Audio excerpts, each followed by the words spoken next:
Oke teman-teman, balik lagi dengan saya Fikri Rido. Seperti biasa saya akan bereaction soal sepak bola Indonesia dan juga tanggapan komentar dari netizen soal sepak bola tanah air. Seperti apa tanggapan mereka? So mari kita simak sama-sama. Let's go bro.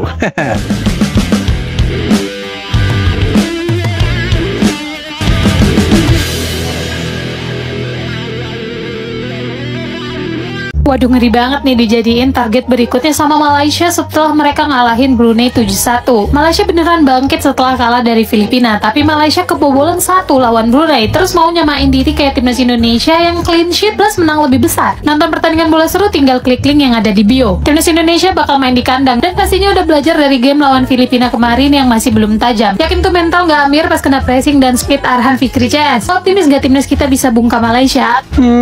Membosankan pertandingannya guys. Malaysia pulang di babak penyisihan grup. Bagaimana mau samakan diri dengan Indonesia? Beda kelas lah. Ipin udah gede guys, bahaya. Sekarang udah jadi striker tajam. Oh, ternyata ini Upin Ipin yang sudah besar pergi merantau dan kembali ke Malaysia. Red. Oh iya Upin Ipin guys. Timnas Malaysia namanya adalah Joao Figueiredo. Tercatat dia sekarang main di Liga Turki, Super League Turki guys. Sekarang bukannya dia di mana? Johor Darul Taksim kah? Iya, kayaknya di GDT itu. Posisinya adalah seorang striker dan selama dia membela klubnya sekarang, ini dia statistiknya. Debut bersama timnas Malaysia dia juga udah cetak gol.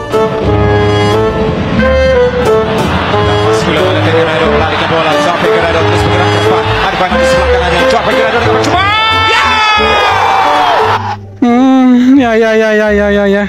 Harusnya lawan Indonesia lah ya. Harusnya. Yang lagi viral di Malaysia nih bre, sekelas pemain timnas merajuk di atas lapangan pas lagi pertandingan resmi lo ini. Setelah gue cari tahu, nama pemain ini adalah Dion Kuls. Dia kapten di timnas Malaysia saat melawan Kok bisa merajuk? Ngapa pula kalau merajuk? di Stadion Bukit Jalil. Karena tingkahnya yang lucu dan aneh ini, banyak netizen Malaysia yang kecewa, bahkan sangat kecewa karena dia ini kapten di timnas Malaysia. Tapi kok bisa seorang kapten timnas pakai merajuk di atas lapangan ya? Anjay. Ini kalau kejadian di timnas Indonesia, STY nggak pandang bulu. Saat itu juga pemain bisa diganti dan di pertandingan berikutnya pemain yang begini udah nggak muncul lagi tuh di timnas. Ini yang mau lawan Indonesia, Ini mau lawan Indonesia. Beda level. Melet-melet dahulu, kalah dan nagis kemudian. Itulah yang dialami pemain Malaysia U19 ketika menghadapi timnas Indonesia. Momen unik terjadi ketika pemain timnas U19 mencoba merebut bola dari penguasaan Malaysia. Karena ada kontak fisik, pemain Malaysia pun terjatuh. Anehnya, bukannya meringis kesakitan, ia malah melet-melet dan dengan jelas tertangkap kamera. Sontak hal itu langsung viral di media sosial. Hingga akhir laga, timnas Indonesia berhasil menang dengan skor 1-0 dan pemain Malaysia pun tertunduk lesu. Ada-ada saja emang tingkah bocil ini. Mau di kelompok umur, mau di timnas seniornya, ya mereka selalu di bawahnya Indonesia. Selalu di bawahnya Indonesia. Fans Malaysia bilang, kita cuma menang lewat penalti doang. Nah, modal penalti je lah. Tunggu dulu. Tapi fans Indonesia kita pintar-pintar ya. Malah bikin balasan yang bikin ngakak. Apa ada itu? fans Malaysia bilang, ya cuman menang 1-0 lewat penalti. Ya untuk gua agak kardus ngomong begitu. Dari akun Unmagnetism yang menyindir, bule lagi liburan dinaturalisasi. Lawak banget kan? Ada lagi nih yang bilang, coba sebutkan nama kota di Malaysia, tempat kelahiran kakek atau nenek dari pemain Malaysia yang kelahiran Amerika Latin. Sebut Mana tahu akun mereka. Idestra Taima. Tapi serius nih, kemenangan? Ya tetap kemenangan. Tim kita udah berjuang keras banget loh. Dari awal pertandingan sampai akhir, semangat mereka nggak pernah turun. Itu yang bikin kita bangga. Nah, sekarang giliran kalian nih. Tulis pendapat kalian di kolom. Memang mereka selalu nyinyir dengan kita kan. Kita mau menang 1-0, 2-0. Mereka selalu nyinyir ya kan. Itulah kelebihannya mereka. Suka nyinyir dengan timnas Indonesia. Karena apa? Karena mereka selalu di bawahnya kita guys. Tapi mereka tidak mau terima itu. Mereka selalu menganggap kalau mereka di atasnya Indonesia. Malaysia, kau ni negara apa ke? Tutorial menang ada di King Indo. Wah, Malaysia ada peningkatan pembantaian. 4-0 bababasa. Ini negara apa? Negara comot ke? Comot batik, comot rendang, comot kekalahan. Ini 4-1 sepertinya waktu AFF kah SEA Games kah? 4-1 kita kasih kalah mereka. Ini pertemuan terakhir loh. Setelah itu kan tidak ada lagi pertandingan antara Indonesia Malaysia kecuali kelompok umur kemarin kan. Itu pun mereka membosankan itu. Saya nak minta maaf kepada timnas Malaysia. Mimpi ke saya nak minta maaf kepada rakyat Malaysia? Timnas Malaysia memang teruk sangatlah. Macam mana saya disuruh minta maaf? Saya katakan fakta bahwasanya timnas Malaysia tu di bawah timnas Indonesia. Timnas kalian memang teruk sangatlah. Kualifikasi Piala Dunia saja tak ikut. Apa hal suruh saya minta maaf sama timnas Malaysia? Apalagi kemarin Malaysia klaim batik sama wayang kulit itu asal mula dari Malaysia. Mimpi ke? Itu asal peringkat FIFA di bawahnya Indonesia. Pokoknya semua di bawahnya Indonesia mereka. Betul kali bang. Negara seberang telah membuat kesalahan kepada negara kita. Ini baru-baru je terjadi. Indonesia menghina bendera Malaysia. Bukan Indonesia lah. Satu orang dibilang Indonesia. Okey, baru-baru ni berlangsung satu pertandingan bola sepak di bawah umur 23 yang berlangsung di Jakarta ataupun di Indonesia.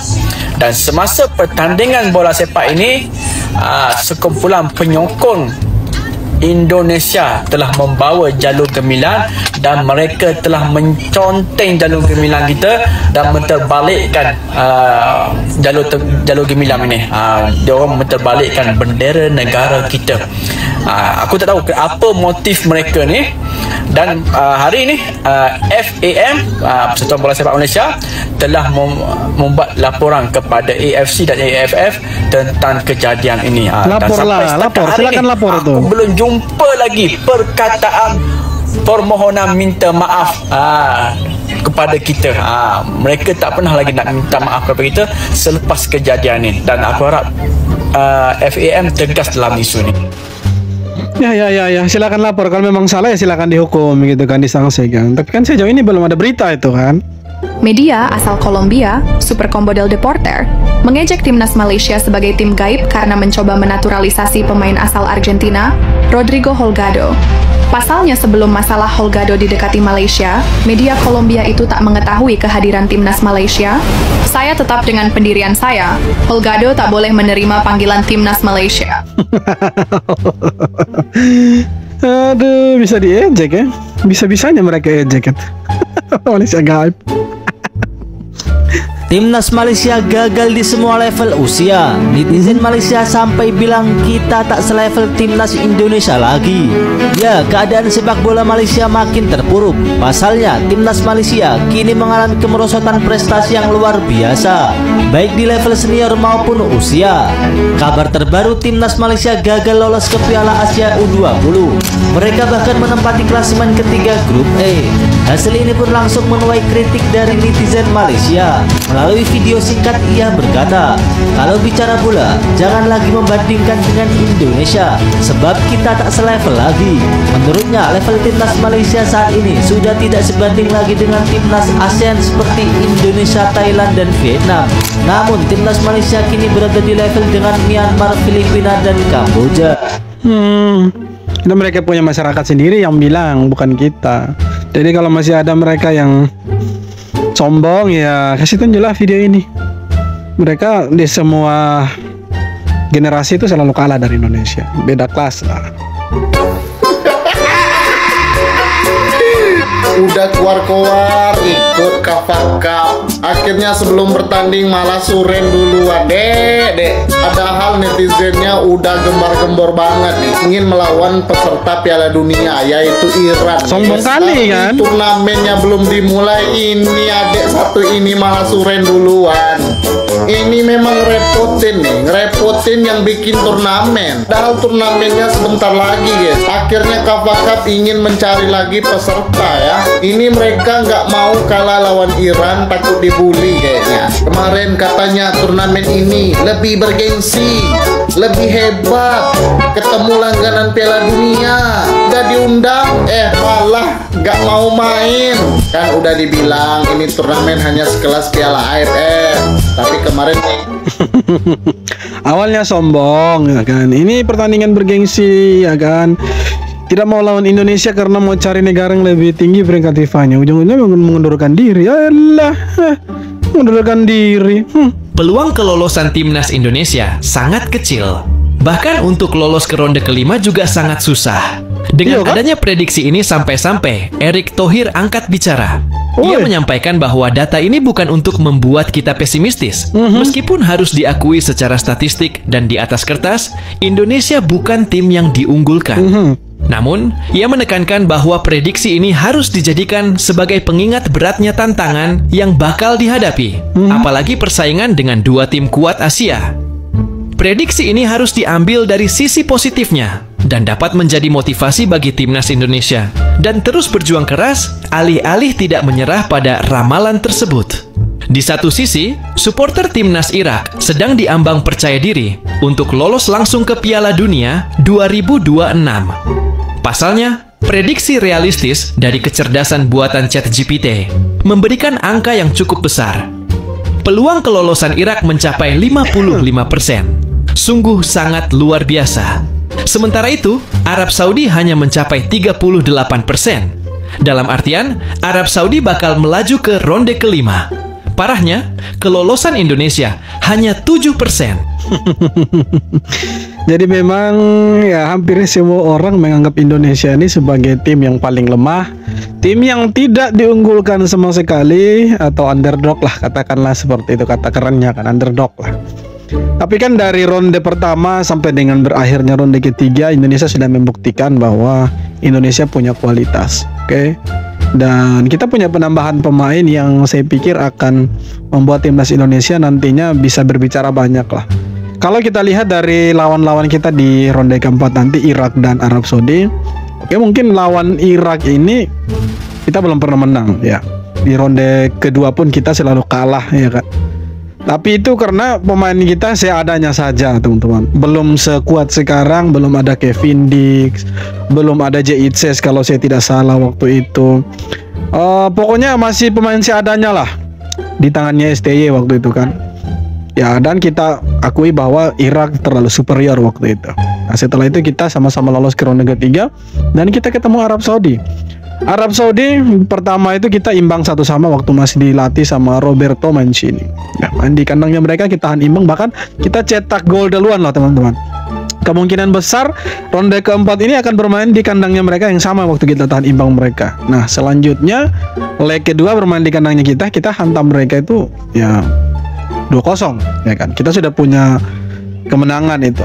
Nah, selanjutnya kita ketemu ronde keempat ini. Ronde keempat ini justru kita rematch dengan Arab Saudi dan Irak. Dengan kedalaman skuad yang ada sekarang, pemain-pemain baru yang sudah bergabung dan mungkin yang akan bergabung lagi, ya saya pikir timnas Indonesia akan berbicara banyak. Apalagi sudah diganti dengan pelatih baru.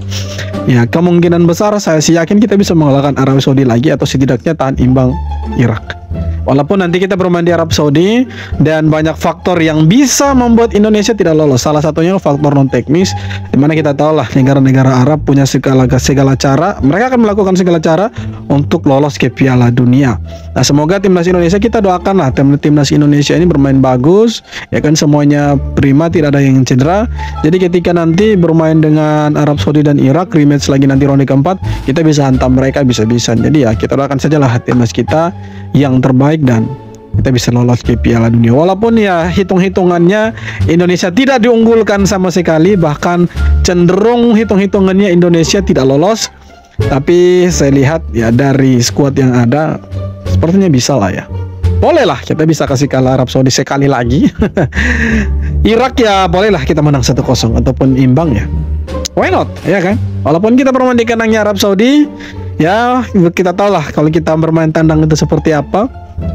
Tidak perlu dijelaskan. Tapi ya semua sudah berbeda dan kita harap Indonesia bisa lolos ke Piala Dunia. Oke? Jadi ya saya sih optimis kita bisa lolos Piala Dunia lewat jalur ronde keempat. Kalaupun tidak ya coba lagi di edisi berikutnya. Oke teman-teman, jadi itu dia beberapa video tanggapan komentar dari netizen Indonesia soal sepak bola Indonesia dan juga Malaysia. Dan seperti apa tanggapan kalian? Silahkan tulis kolom komentar. Dan terima kasih banyak sudah nonton video ini sampai akhir. Dan sekali lagi, jangan lupa untuk like, comment, dan subscribe. Kita jumpa lagi di video-video berikutnya. Hormat bro.